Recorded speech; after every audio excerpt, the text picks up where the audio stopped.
Ce jour dédié pour l'élévation de l'âme, le Ilun Shaman de Madame Nejma Kochava Bat Aisha de mémoire bénie, dont c'est aujourd'hui le Yortzeit, l'anniversaire du décès. Alors notre paracha, donc dans le cadre de la rubrique Les joyaux de la paracha, notre paracha Kitetse, lorsque tu sortiras, on sort en quoi? Kitetse la Milchama, tu sortiras en guerre. Aloivecha contre ton ennemi. Untano Hashem Elokecha beyadecha, l'Éternel ton Dieu te le donnera te le donnera dans ta main, Veshavita Shivio, et tu le feras prisonnier.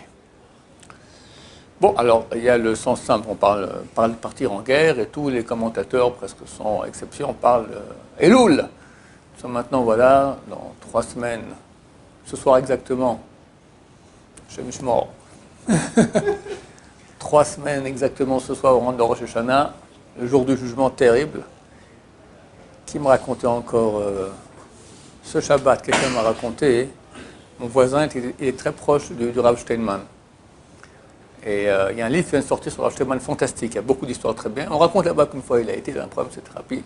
Alors il est venu, il a été voir le Rav pour un problème, il disait ça va, tout ira bien. Il est revenu pour souhaiter bonne année. Il ne voulait pas parler du problème parce qu'il a vu que le Rav était super tendu. Pourquoi super tendu? Parce qu'on est le matin et le même soir c'était Rosh Hashanah. Le grand de la génération, d'accord? C'est lui, il est tendu, comment nous on doit être? On doit être chez Mishmor. Donc, ça parle d'aujourd'hui, messieurs, dames, ceux qui nous écoutent aussi. Il faut sortir en guerre contre notre ennemi. Tu n'as pas de pire ennemi que l'Etzerara. Il veut notre mort. La Gemara dans le traité Souka, page 52, il y a une page entière sur l'Etzerara. On va en parler de cette page-là. Il dit, il veut notre mort. On croit que des fois, il va être sympa, ça va pas trop, on laisse un peu. Il veut notre mort. Il a mis un X dessus, c'est un tueur à gages. Et si ce n'était Hachem qui est là pour nous aider, c'est ce que dit ici le verset, tu sors en guerre contre lui, tu vas partir en guerre, tu ne te laisses pas faire, alors Hachem va t'aider. Sans Hachem, on ne pourra absolument rien faire, parce que c'est un ange, et nous on est un être humain, et l'ange, il dévore la chair. D'accord? Le feu, l'ange il est fait de feu. Le feu dévore la chair. Il y a une seule chose qui est faite de feu aussi contre le Sahara, c'est quoi? La Torah. Car ainsi est ma voix, discours de Dieu, comme du feu. D'accord? C'est marqué comme ça dans cette page de Gemara, traité Souka, page 52. Il y a un verset de la Bible que la parole de Dieu, c'est comme du feu. Donc la parole de Dieu, c'est la Torah. Quand c'est marqué, si cette ordure t'a attrapé, le Sahara, tu le traînes au Beth Midrash. S'il est fait de fer, j'ai raconté ça 40 000 fois, je le répète quand même, mais ici, s'il est fait de fer, il éclate. S'il est fait de pierre, il fond. Vous me direz, ils sont trompés, les sages d'Israël. S'il est fait de fer, il fond. S'il est fait de pierre, il éclate. Non, ils ont dit, s'il est fait de pierre, il fond. S'il est fait de fer, il éclate. Ça veut dire quoi? Alors aujourd'hui, quand il y a des météorites qui tombent sur Terre, on analyse un peu et on voit qu'il y a des particules minérales et d'autres métalliques. Les métalliques, elles éclatent tellement la chaleur du météorite qui rentre dans l'atmosphère, elle est grande, ça éclate. Et le minéral, il fond. Ça, c'est la puissance de la Torah contre le Yetzirah. Donc pour ça, il faut sortir. Dans cette même page de Gemara, il est écrit une chose super intéressante. C'est marqué qu'à la fin des temps, Dieu, il prend le Yetzirah et l'égorge. Et les tzadikim pleurent et les rechaim pleurent. Les justes pleurent et les impies pleurent. Pourquoi les impies pleurent? Parce qu'ils disent, regarde, c'est écrit comme ça. Pour les impies, le Sahara a l'air d'un petit cheveu. Pour les tzadikim, il a l'air d'une grande montagne. L'Everest. Ceux-ci pleurent. Pourquoi ils pleurent? Les Rechaim, ils pleurent. Comment j'ai pas réussi à vaincre un petit cheveu de rien du tout comme ça? Et les tzadikim, ils pleurent. Comment on a réussi à vaincre un Everest pareil, une montagne pareille? Demandez mes Mefarshim, décide. C'est un cheveu ou une montagne? Alors, Rav Shabtai Yudelevitch, c'était un grand Maguid. J'ai eu la chance de le voir une fois, il est venu parler dans ma yeshiva à l'époque. Sa femme était encore, pas au Hachem, francophone, lui, il est déjà décédé. Il a dit comme ça, il a dit, le Yetzirah, avant le péché, il a l'air énorme. Après le péché, comme un cheveu. Vous tous avez eu des épreuves avec le Yetzirah. Avant, tu as une envie, mais c'est terrible. C'est terrible. Tu te retiens, c'est une bagarre terrible. T'as cédé, t'es tombé, tu vas, c'était rien. Pourquoi? Le SRA, c'est de l'imagination. il te fait imaginer des choses. Dans quelques jours, un mois et quelques jours, c'est Kippour. D'habitude, tout le monde a Kippour quand tu pries. À un moment, tu as une pâtisserie qui passe devant la tête. Tu n'as jamais eu ça pendant Kippour, d'accord? Tu es en jeûne, tu pries, ça passe, ça arrive toujours. Bon. On rentre à la maison le soir, on va manger la pâtisserie. C'est 1000 fois moins bon que ce qu'on a imaginé pendant le jeûne. Le SRA avec les femmes, d'accord? Tout le monde, ceux qui ont toutes les épreuves avec les femmes, que ce soit la Batala, regarder un film interdit, une vraie... C'est tout de l'imagination.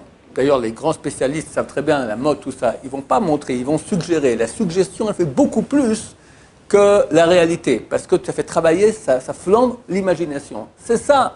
Le SRA, il n'est que imagination. Alors, qu'est-ce qu'il vend? Du vent. Si tu te retiens, bah, il continue à t'attaquer avec l'imagination. Encore.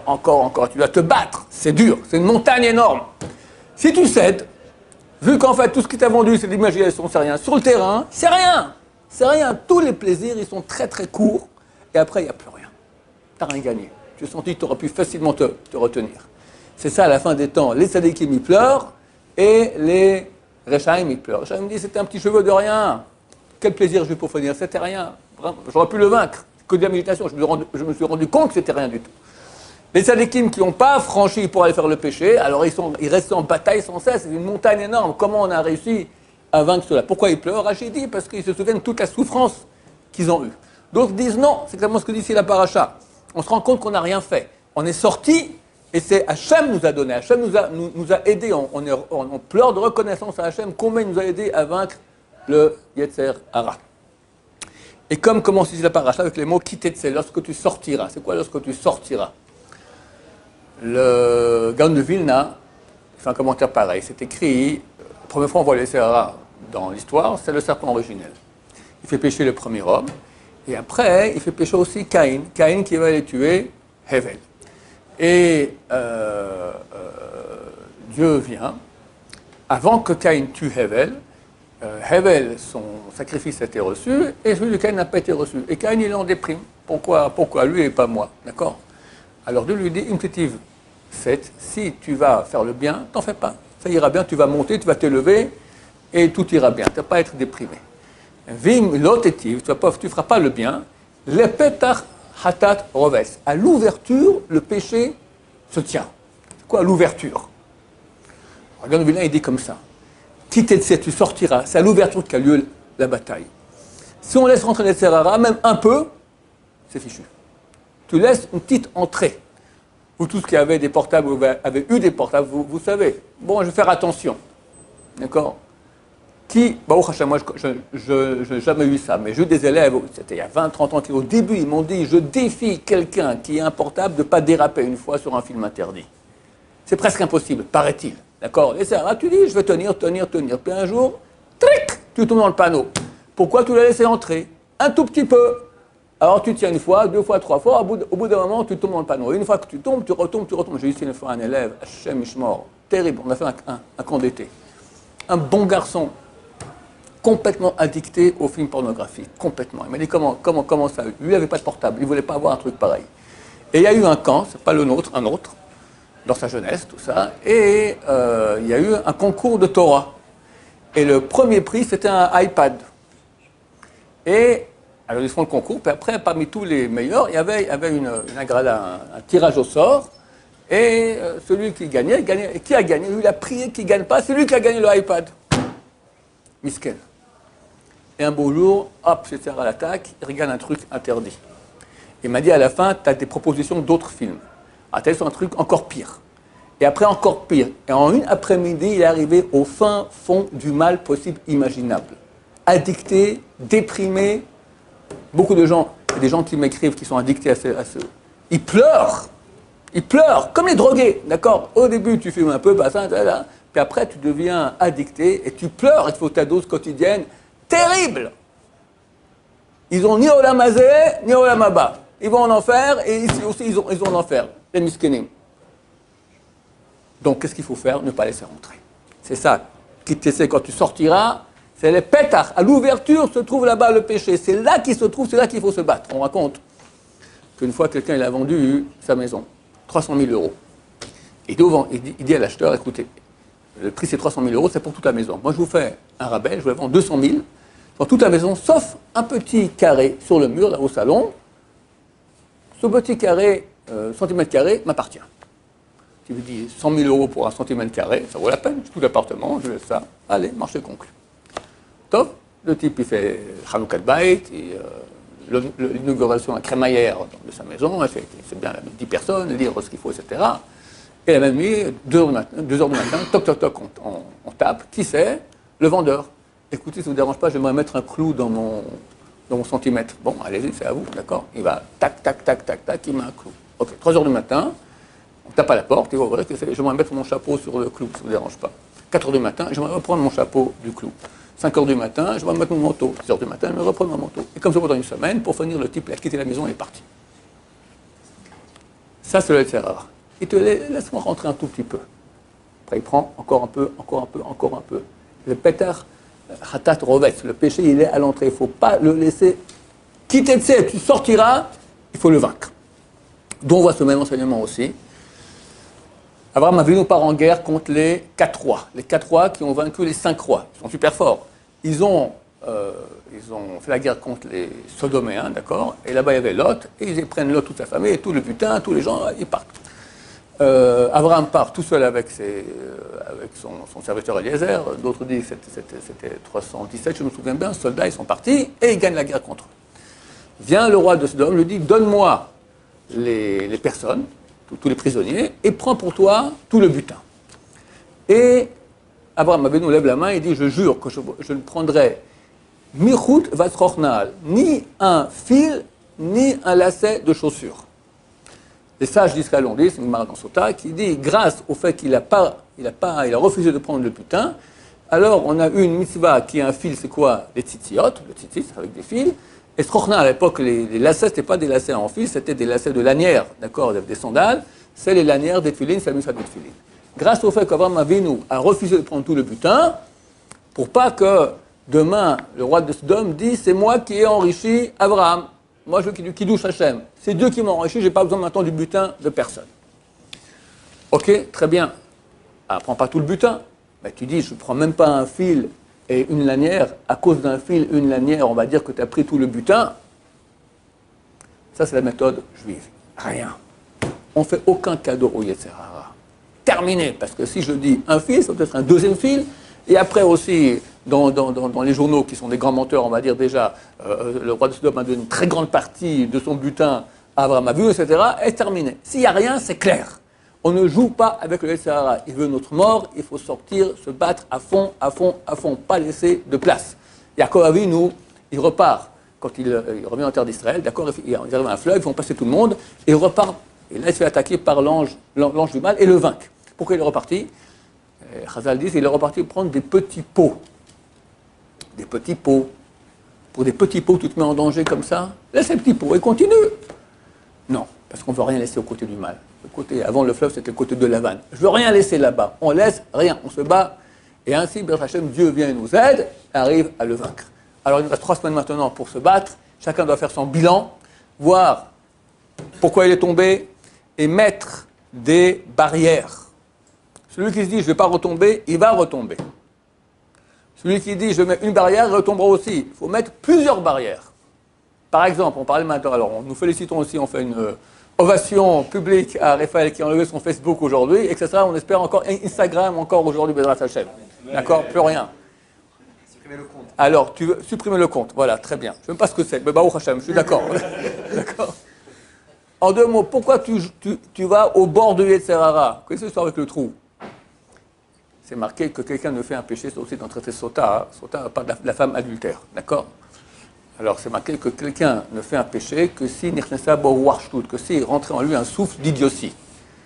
Adultère, mais c'est tellement crétin, c'est tellement bête, c'est très souvent, à cause de ça, la femme devient interdite, le mari, toute la famille part en cacahuète, toute leur vie, les femmes regrettent pourquoi elles ont fait, le mari, le pauvre aussi, d'accord, pourquoi ils ont fait cette grosse bêtise.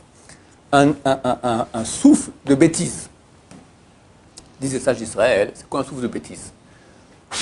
Ça souffle. Quand il y a un vent, il y a un cours que j'ai fait qui est sorti aujourd'hui, allez le voir, c'est sur les catastrophes naturelles, d'accord? On a fait un petit clip après. On voit là-bas une voiture voler dans les airs. Ting, ting, comme ça, à cause du vent, des cataclysmes naturels, d'accord? Tu as des souffles qui sont dangereux, d'accord? Le type, il va dehors, il s'est ramassé. Alors imagine maintenant qu'il y a un grand trou, d'accord? Un précipice, donc il y a un gros panneau. Attention, attention, vent puissant, très soudain. Alors, à pouvoir arriver à une puissance de 300 km à l'heure. Le type qui va à côté du précipice, regardez, ben, il risque sa vie. Il dit non, mais ça va, il y a un bon air là. Mais mon cher, comme c'est marqué, vent soudain. Vient un vent, te pousse dedans, tu tombes dans le panneau. C'est ça, c'est rare. Quelqu'un dit bon, ça va, il ne faut pas être trop orthodoxe, vous êtes trop fanatique, etc. On peut supporter un peu d'Yetzirah. Non, mon cher ami, c'est un vent dangereux. Et combien de gens, parce qu'ils ne se sont pas éloignés suffisamment, sont tombés dans le panneau? Yosef Hatzadik, c'est marqué que tous les membres de Yosef qui n'ont pas péché ont été récompensés. La main qui n'a pas touché le péché, Pharaon lui a mis le tampon du Pharaon. La poitrine qui n'a pas touché, on lui a mis le collier. La bouche, par ta bouche, tout mon peuple t'obéira. On lui a mis une couronne, tout. Les pieds, on l'a pris en le chariot du roi, etc. Agmara continue et dit Vayar Hayam Vayanos. On dit ça dans le Hallel, c'est un verset de Téhilim. La mer, elle a vu, elle a fui. Qu'est-ce qu'elle a vu? Elle a vu le cercueil de Yosef. Mon cher Rabbeinu, quand il sort d'Égypte, il prend avec lui le cercueil de Yosef. Par le mérite de Vayanos, c'est marqué le même verbe. Yosef, quand la femme de Potiphar l'a attrapé pour faire le péché, il a fui. Par le mérite qu'il a fui, la mer, elle a fui. Alors c'est bien gentil, la main, la poitrine, non, il donne des cadeaux, des bijoux, des trucs, ok, très bien. Mais qu'une mer souffre, qu'est-ce que c'est extraordinaire qu'il a fui? Chazal dit une chose extraordinaire. Elle le tente. Lui maîtrise, ça va, je maîtrise l'affaire. Elle attrape par l'habit. Et là, il fuit. Il fuit. Elle garde l'habit. Regardez, c'est un alibi, d'accord? Grâce à ça, elle peut prouver, il a voulu me violer, etc. Il va en 12 ans en prison, pas 12 ans, il est censé être à perpète en prison. Grâce à l'habit. Yosef, c'est une femme, t'es fort, tu lui fais qu'une tarte, ou tu prends l'habit et tu pars. Il mérite une tarte, non? Il dit, mais oui, mais je suis près du péché. Je maîtrise, mais peut-être qu'il y aura un vent d'idiotie qui va venir comme ça, je vais faire le crétin maintenant, je tombe dans le panneau, je tombe dans le panneau! Je prends aucun risque, je fuis. Grâce au fait que bien qu'il maîtrise, il n'a pas pris de risque, il a fui, grâce à ça, la mer, elle a fui. Donc quand je me trouve maintenant près du précipice, et il y a des vents soudains, qu'est-ce que je dois faire pour ne pas tomber dans le précipice? Aller à 1000 mètres. 1000 mètres du précipice, il y aura tous les vents du monde qui viendront, je ne tomberai pas dans le trou. C'est ce qu'on nous demande ici. Qui était tsel à milchama, il faut sortir, t'éloigner, tu mets des barrières, encore barrières. Tu prends ton portable et à la poubelle, c'est la meilleure des solutions. D'accord? Je comprends que c'est difficile. En tout cas, mets des barrières qui fassent que tu n'as aucune chance, même si tu veux, de ne pas tomber dans le panneau. Et ainsi, alors Hachem nous donnera le Yetzirah dans nos mains, on pourra le vaincre. Baruch Adonai, l'olam, amen, amen.